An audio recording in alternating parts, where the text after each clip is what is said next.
You're a winner at WagerTalk even before the game is played with our Wager Rewards program. How does it work? Simple. Earn wager rewards on every purchase made at WagerTalk and Sports Memo. Those wager rewards can be converted into wager bucks on the first of every month. There is no additional fee to participate, and no additional details are required outside your valid WagerTalk or Sports Memo membership. On the first of each month, 5% of your wager rewards will be converted to wager bucks, which are available to purchase on all future purchases. Doesn't it feel good to be part of a rewards program with no additional hoops?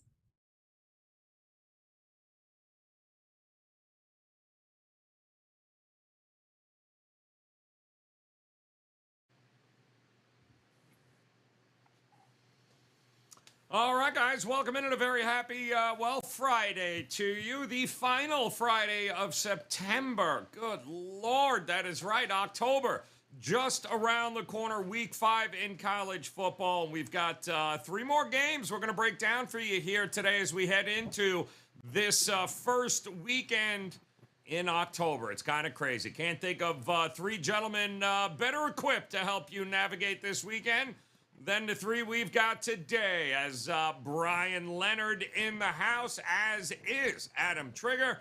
And, of course, there he is, Brian Power back at it. We didn't scare him away.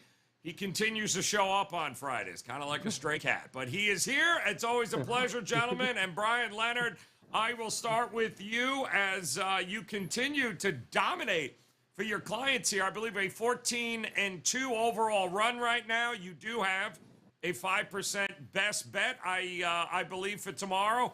And you're also on a 6-1 college football run. So congrats. What else is going on? Yeah, it's been really good. I had the Cincinnati team total over on Thursday. Baseball's been going really well, and hockey, doing all the hockey work in the off season here. So really excited about the next few months here for our clients. Yeah, no, I mean, that's great stuff. Congrats, 14-2, just dominating over at WagerTalk, guys. And I do believe a college football 5% best bet is in order tonight, Trig? Is that what's going on here? 5% maybe in the NFL as well. You're off to a 9-3 start there. Congrats on back in the Bengals with most of the rest of the betting world last night. Congrats. And what else do you got going on for us, Trig? Yeah, so college football 5% goes tonight. Hit my only one of the season so far was last Friday with UTEP, 16-point underdog. They won outright, so that was a nice win right there. Football's been great. Bengals win last night, so 9-3 start to the season. Major League Baseball's been great, up over 50 units or percent profit for the year. KBO's in the plus, and yeah, so it's going good. I love the month of October, Joe, because like baseball's winding down, but college hoop hasn't started yet. And I'm a New Yorker, so it's like the fall. The only real fall we get in New York anymore now is like the first couple weeks of October. September's still basically summer, so it's the fall. So it's the best season. Yeah, it's good. Yeah, and we got a lot of games. We got 5, in fact, here tonight, I believe, 4 or 5 here coming up. But a monster weekend coming here. A lot of divisional matchups there, Brian Power. Congrats last night. I believe big night in football for you as well there in the NFL. And is that a 6-1 run that we're talking about? I know you also banged out, 3-0 last Saturday, crushed the best bets for your clients, and I know you're ready to go again this weekend. Yeah, so it's actually 7-1 now in the NFL. Nice. After we hit the Bengals last night, hit Utah State as well, so a 2-0 Thursday sweep in football. Joe, the reason I keep coming back is the great mojo this program gives me on Friday night. We are 6-1 with Friday night college football this year. 4-0 the last 2 weeks. We're going to go with our third straight Friday sweep tonight. Got 2 picks up. You mentioned going 3-0 with best bets last Saturday. We're 11-4 with all 4% plays, and 18-9 all sports run. Number 1 in NFL last 7 days. Feeling good, man. Yeah, don't hurt yourself stretching with the whole patting on the back there, dude, but that's all right. No, Brian Parrott, it's always a pleasure, man. You are crushing it. This whole panel is crushing it, so let's see what they've got to say about these 3 games, and we're going to head out west, guys. We do this pretty well on Fridays. We talk about some of these Pac-12 teams, which has been extremely profitable for us. And here's Utah laying that 10.5 against Oregon State. 54.5 is the number. And listen, Brian Leonard, what the hell else can Oregon State do, right? 4-0 ATS this season. They turned the ball over 48 times and still only lost by 3 last week. So what do you do? Are we undervaluing Oregon State here? Oregon State on the road against Oregon State at home are two different things for me right now. That's tough for them to bounce back from that loss last week to USC. They had that game in hand. That's a tough loss. And now they're going up against a Utah team that's able to run the football. In fact, it's a situation for me where it's an interesting handicap from the time standpoint because it's a day game. It starts about noon out here in Utah. So it's not your normal nighttime game in the Pac-12. If you remember, Oregon State beat Utah last year 42-35, and that's surprising to 2021 for the Beavers. They're not coming into this game against Utah on Saturday as a surprise. This is a team that's done very well. Great coaching job over there for the Beavers. So it's a situation for me where I am concerned about the Beavers' run defense. They're allowing 4.67 yards per rush, and Utah runs the ball very well. They're over 5 yards on the season. The Utah defense, the last 3 games, they've given up a combined 27 points. Now, remember that first game when they went into the swamp and played Florida, they lose that game. There could have been a coin flip, could have gone either way. But the defense has gotten better as the season has gone on for the Utah. Prefer their defense here. You take a look at success rates. Utah is above average in every single offensive and defensive success rate. Can't say the same about Oregon State. Right now, this line's sitting at 10.5. This gets down to 10. Widely available 10. This will be on my card tomorrow. All right, there you go. Well, we're certainly keeping an eye on here. And Trig, what do you think here? Is Utah? I don't know. Are they overrated, or are we just giving too much credit to Oregon State? I would say the latter, Joe. First of all, Brian mentioned it's a day game, and I've been to this stadium a couple times. A really good friend that lived in Salt Lake City for years. It's definitely not the same atmosphere during the day as it is at night. But that's about the only thing I can find in Oregon State's favor here, because everything else points me to Utah. For starters, Oregon State had a great game plan last week against USC. They executed it well. It worked. It nearly got them the win. I don't think that game plan. I don't think they can game plan for Utah's offense, which is just far more balanced. Should be able to run, and if they want to take the run away, Cam Rising should be able to, kind of pick apart this defense. So I don't know that Oregon State defensively has an answer to what Utah State is able to do offensively. And the other thing that really, turns me off as far as the Oregon State side here is they turn the ball over. And while Utah has the most notable turnover this season, of course, on the goal line against Florida to cost them that game, they really haven't turned it over at all, aside from that. I talked about last week when we broke down Oregon State, USC.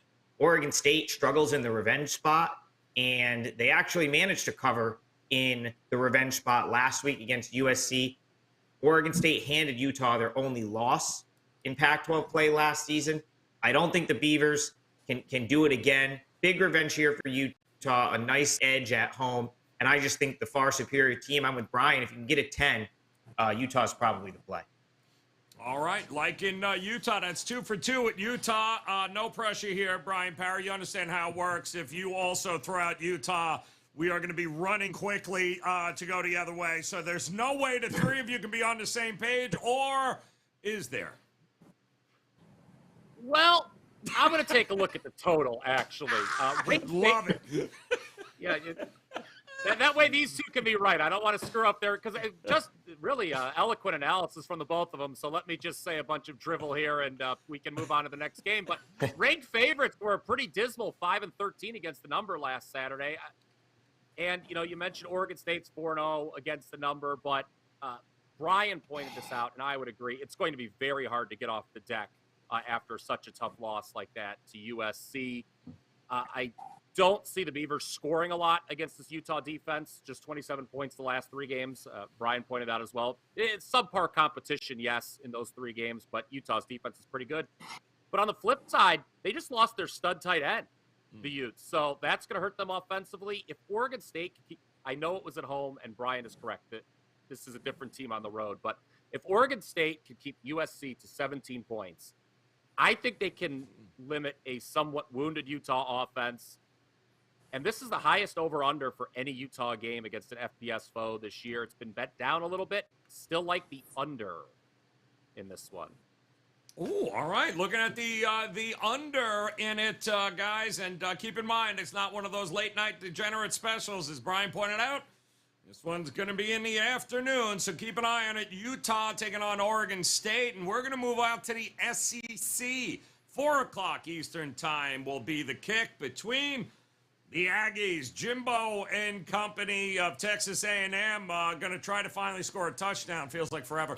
Mississippi State is who they'll be playing. Laying 4 is State. 47 is the total in this one. And it's not what we know Jimbo to be. Jimbo usually, prides themselves on having some quarterbacks and some offense here. I haven't seen it yet. Trig, what do you think we're going to get here against Mississippi State? Well, Joe, listen, I'll admit when I get lucky, Joe, and I was lucky to cash Texas A&M money line last week because if Arkansas punches that in at the goal line, they're down 21-0, and I think that game's probably over. And even with the huge turnover there, it still took a 42-yard field goal miss for me to get that one home. What I think about Texas A&M is they have Jimbo Fisher needs to have someone else call the plays. Until then, Texas A&M's probably a fade.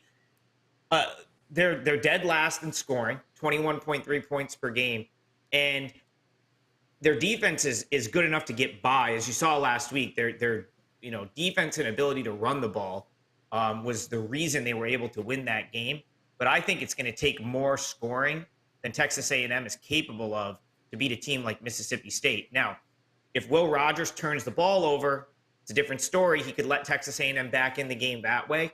But just the sheer production I think A&M would need offensively to beat Mississippi State, I just don't see how they get it. So, Mississippi State, A&M's not just going to be able to run at will on their defense. Like they still have a respectable enough defense where they're not just going to, get gashed by Texas A&M, in my opinion. At least I don't think they will. And Mike Leach does a great job. His offense, he really mixes it up, and they'll probably move the ball on Texas A&M. If I remember correctly, Rogers had a great game against them last year. The number's a little bit like I don't love laying 4, but this, I think Mississippi State wins. So the only way I could probably go here would be to lay the points. All right, leaning towards laying it.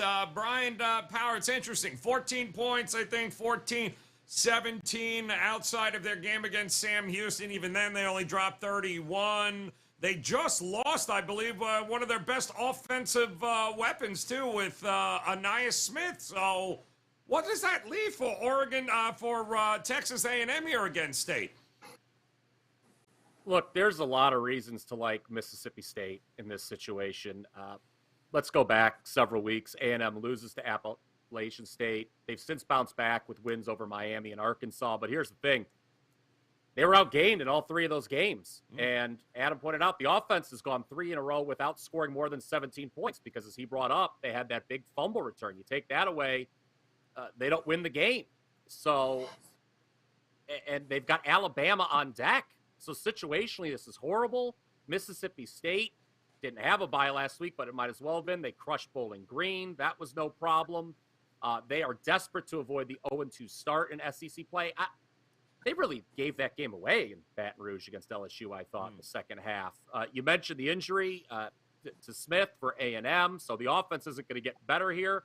Adam brought up Will Rogers' game last year. 46 of 59 against this A&M defense for 408 yards and 3 touchdowns, no interceptions. all signs here point to the Bulldogs, who I think are a very good team, winning and covering Saturday afternoon in Starkville. Ring the cowbell. Yep, get it going here. It's interesting, too, Brian. I've heard a lot of people say, oh, it's A&M's defense, A&M defense.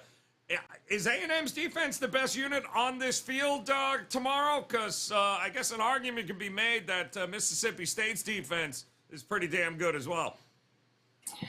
Well, I will say that A&M's defense is the best unit on their own team because its offense has really struggled. The one positive I have to say about Texas A&M here is they are playing with home loss revenge. They lost 26-22 last year to Mississippi State. Normally, I'm looking to back a team that's playing with home loss revenge. Adam talked about the Utah situation also in the previous video. But yeah, that's the one thing I can say about Texas A&M is, yeah, they should be pretty fired up. But as Brian pointed out, they've got Alabama on deck, and it's just not Alabama. It's Alabama after beating Alabama, and both head coaches going all over Twitter and everything else out there, just bad-mouthing each other. So, if the coaches get that excited to play that game next week, the players are that excited to play it.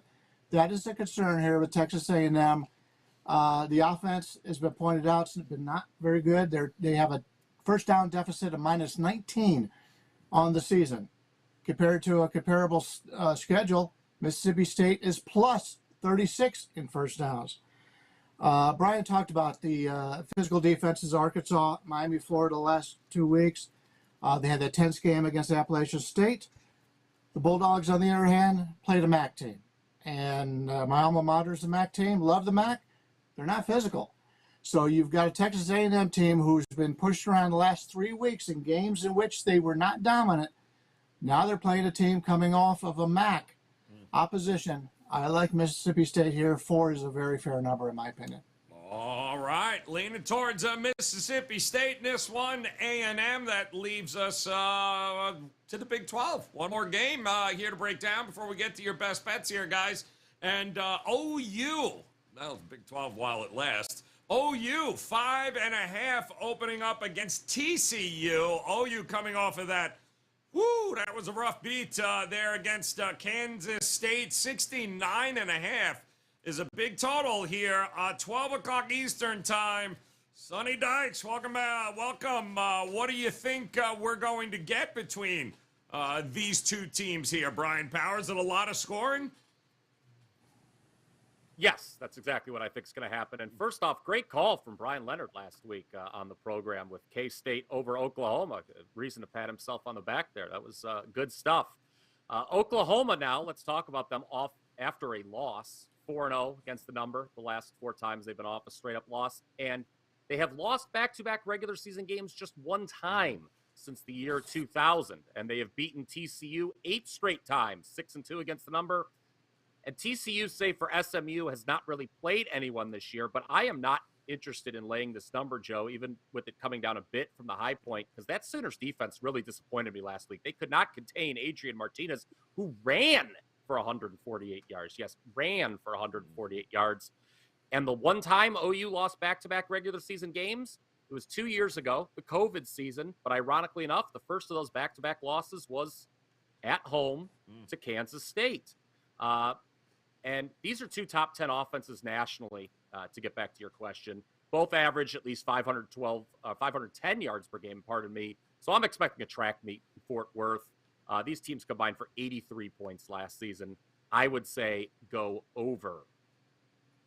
Yeah, it's interesting here, Brian Leonard, because defense, you would think OU's coach is supposed to be pretty good defensive mind here, but man, that's a lot of points. And like Brian said, nobody's expecting offenses not to have success here. So what gives in this game? Yeah, a lot of times you have to have the players, and you got to be able to teach them up. So it's a situation they're still working on in Oklahoma. Brian's kind of right with the line in this game where it is now. I think we may have some value, though, on Oklahoma's team total. The Sooners finally played a good defense last week against Kansas State, and they still managed 34 points. So this is a team in Oklahoma that should be able to name the score, put up as many points as they want against TCU. They're averaging on offense 7.28 yards per play. That's pretty impressive. I've got major concerns against this TCU defense. They're allowing 4.6 points per scoring opportunity. And Brian talked about, before last week against SMU, they played Colorado and Tarleton State. So SMU's got a really good offense, not so much out of the other two. So if you take a look at predicted points added in the passing game, the defense for TCU is minus 0.81. So they don't defend the pass very well. They're going against an Oklahoma team who's been able to pass the ball on just about anybody over the years. Doesn't matter who the quarterback is. It just doesn't matter who the coach is. This is a team that recruits in the passing game. I think they'll put up a lot of points against TCU here. I don't want to lay it because TCU's offense can score, but I think these team total on Oklahoma over is the way to go. Yeah, Gabriel versus Duggan. Feels like two guys that have been there 100 years in college football there, Trig, and they get to go at one another and beat up each other's defense. Is this going to be one of those games where last defense to get a stop wins, or you seeing something happening here? Well, I mean, it could, Joe. In my opinion, it's a good matchup for TCU. I mean, listen, obviously the line, the value is going to be with Oklahoma. They got destroyed by Kansas State last week, which was a best bet for me as well. And TCU won impressively. So there's no question that you're going to definitely get a sort of a better price with Oklahoma. But Brian Power pointed out Adrian Martinez ran all over this Oklahoma defense, and so there's no reason Max Duggar can't do that as well. Kind of a similar matchup in my opinion. It was 509 yards that Oklahoma gave up last week, and 275 of them were on the ground. And TCU can exploit the middle of the field where Oklahoma's defense has a weakness. So I certainly don't want to bet against TCU because of that. Like, I'm not trying to lay points against a team that in theory should be able to, that has matchups they should be able to exploit here. With that being said, you're definitely not getting the right number to back TCU. And the biggest concern for me would be if Oklahoma gets the run game going, TCU really might have a hard time stopping them. So, I like the fact that Morris should be dressed and active for TCU, so they could go to him if they wanted. If you remember, he was the starter at the beginning of the season. He got hurt, so there's enough for me to not want any part of Oklahoma laying points here. All right. Well, I get that. Well, enough said. I mean, I love a guy who just gets to the point. So, get one more time, though, Trig, there, because I think you froze up on us there. You can't see yourself laying the points here with OU, but look, he refuses to say it. He's got nothing more to say. He's tongue-tied. We're just going to leave it at but. Figure it out. The next line is going to be the most enlightening part of this show, and we've missed it. I was going to place my whole bet on what he just said right there, that next line. Oh, he left it on the oh, wait, Trigger, you got to hurry up and finish the sentence. I can't see myself laying the 11 with OU, but. I don't know. That was weird because all you guys were still going and I was frozen. I don't know what happened there. No, basically what I was saying is there's just no way I'm going to lay points with Oklahoma here. But I don't think I'm getting the right number to back TCU. So I lean TCU. But that's the beauty of having a million other games to bet on Saturday, guys. We don't have to bet all of these. So that's just kind of my opinion. But, Joe, you know what? You brought up last score game. Kind of if you want my, gut opinion, I could see that. I could see it being last team with the ball wins. Or TCU down, 11. They're going to have a chance to get the money. So, yeah, I won't be on this game.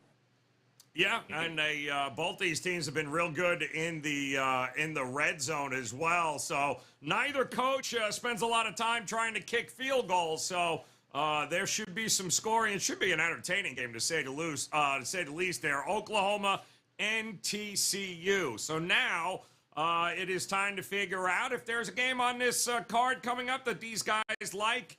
A little bit more than the rest, but I do want to remind you, Brian Leonard on a 14-2 run right now. He's got a 5%. College football, best bet, ready to go for tomorrow on Saturday if you visit him at WagerTalk.com. Trig, he's got himself a 5% best bet in college football tonight. You don't want to miss that. And Brian Power, he is ready to go. His football games on Friday nights, fantastic. 6-1 here after coming on this show. So, guys, listen up. Head over. Visit Brian Power. Visit Adam Trigger. Visit Brian Leonard. All guys are locked and loaded with their best bets coming up this weekend. One of those 3-day, 7-day, 30-day all-access packages might not be a bad way to go. So, Brian Leonard, I'll start with you. Talk to us here on a 5% Saturday bet. Which one of these games might you be leaning towards a little bit more than the rest?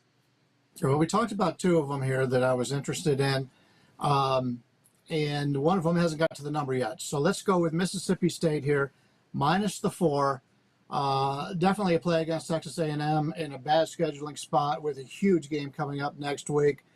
And I love the Mississippi State coach. I love him in his interviews. I love him as a coach. Let's lay the 4 with Mississippi State. All right, Mississippi State getting it done, says Brian Leonard. How about it, Brian Power? Talk to us. Which one of these games, or any game for that matter, might you be leaning towards that you like a little more than the rest? All right, we're going off script here. Let's take a look at Iowa State at Kansas. We all know Kansas is a great story. 4-0 straight up and against the number, but they've been outgained twice by Houston and West Virginia. They've given up 99 points in the last 3 games. I know that West Virginia game went to overtime, but they didn't give up any points actually in overtime, so that's in regulation. Iowa State, remember, was favored at home against top 25 Baylor last week. They did not get it done, 31-24 loss. They were -2 in turnovers. Thought that played a significant role in the outcome. But the Cyclones have got the best defense Kansas has seen so far. And as an underdog or favorite of 3 or less, Matt Campbell, 34-18 against the number, and that includes 26-12 in Big 12 games. The Cinderella story for Kansas comes to an end Saturday afternoon. I think Iowa State goes in there and takes care of business. What are you talking about? Didn't they get a top 25 vote and they're all pissed that they didn't? I mean, it's Kansas football here, Brian. Yeah, please, give me a break. Lucky to have beaten Duke. All right there, Trig, you're up, my man. Talk to us of these games, or any game for that matter. Are you leaning towards one way or the other? Yeah, I'll go with one of my client plays for the weekend. I'm on Purdue plus 12.5, 4% play. Joe, my sources tell me Aiden O'Connell is playing, and that's someone that's usually right about this stuff. So I jumped in at 12.5. It's down to 12. I expect him to play. If he doesn't play, I think they're in okay enough shape with Austin Burton where I still like the points at that number of 12.5. You want to talk about top 25 votes? Minnesota has them now, and PJ Fleck actually mentioned that this week. So they know that they're ranked now. And as soon as teams get that bug in their ear, I feel like there's always a little bit of a loss of focus, or maybe it's easier to look ahead when you've got that ranking by your name suddenly, which is what Minnesota sort of falls into that category. Thing I think about Minnesota, the fact that they're the number 1 total defense team in the country, very fraudulent, very easy schedule so far with inept offenses, including Michigan State, really, who's been, inept for what they're supposed to be. Purdue under Braum has been outstanding as an underdog. And, this is just, in my opinion, this number is way too big. If O'Connell is definitely ruled in, it's going to come down even further. And, Purdue is banged up, but I think that's more than accounted for at 12.5. So even 12.5 or 12, I'm fine with it. I like Purdue. I like Purdue to give Minnesota a game. I think O'Connell's going to play. And the Boilermakers plus 12.5 are a 4% best bet for me this weekend. Is it still 52, or did it come down at all? What's the total in that game now? If there's 12s, I'm gonna look right now. Yeah, I mean, right before I got on air, I released it. Well, probably about an hour before, and there was still quite a few 12.5s out there. But someone texted me while we were on the show that it was 12.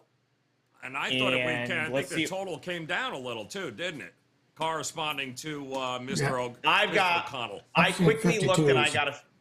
Yeah, I got 50. I see 52s as well. Okay, so it's. But listen, it's if he, and I want to make this point too, even if he doesn't play, and you end up getting a slightly better number, I still like it for 4% because I think given the week to prepare and knowing they might be within this situation, they'll still be ready to play with Burton at quarterback. The other thing is the injury, the supposed injury that we don't know what it is because it's one of the undisclosed ones, Joe, was occurred in the first quarter of the Syracuse game. He played the whole game. My thought is if it was anyone other than FAU last week, he may have even played. So I think that they're just not giving us the full picture here, and I fully expect him to play. I don't think there's any question he's playing on Saturday, Joe. Well, he's a gamer, that's for sure here, guys. So there you got it one more time. Best bet recap, as Brian Powers says, back it. It's over for KU. Stop it with this craziness.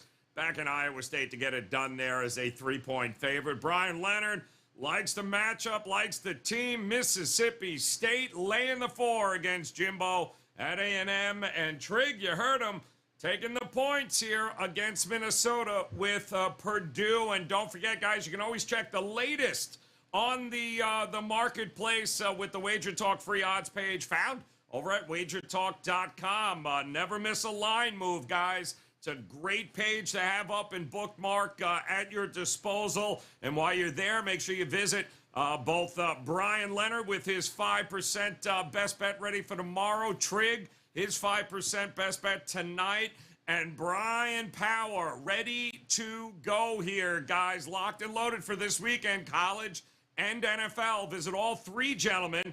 Grab one of those 3-day, 7-day, 30-day all-access packages. Never miss a best bet. And on behalf of the Bryants and Adam Trigger, we certainly appreciate you guys hanging with us. Don't forget, download the app, the brand new WagerTalk TV app in your app store on your smart TV. And, of course, on YouTube, hit the subscribe button and that bell in the upper right-hand corner. We'll be back again next week.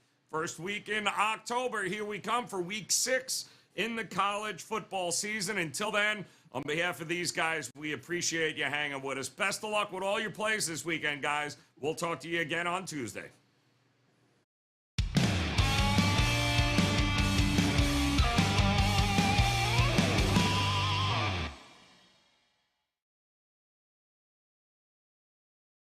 You're a winner at WagerTalk even before the game is played with our Wager Rewards program.